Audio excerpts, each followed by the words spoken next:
Qabulga 2 oylik Sumaya kelgan. Oyisini ikkinchi farzandingiz. Tug'ruq kesirva yo'li bilan bo'lgan.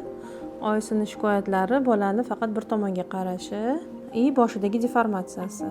Xo'p, qizchamizni ko'zdan kechirganda bo'yin sohasida chap tomonda travmani aniqladik. Bo'yin mushaklari va umurtqalari ozgina tortilib qolgan va chap tomondagi travmani hisobiga bola faqat o'ng tomonga ko'p qaragan va oyisi o'ng tomonda sal ko'proq emizgan.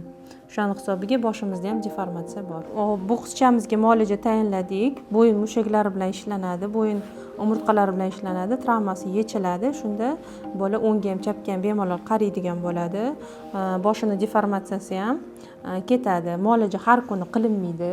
Haftada bir marta 5 tagacha muolaja qilinadi, holatini kuzatamiz. Shamollaganda, istimalaganda mumkin emas.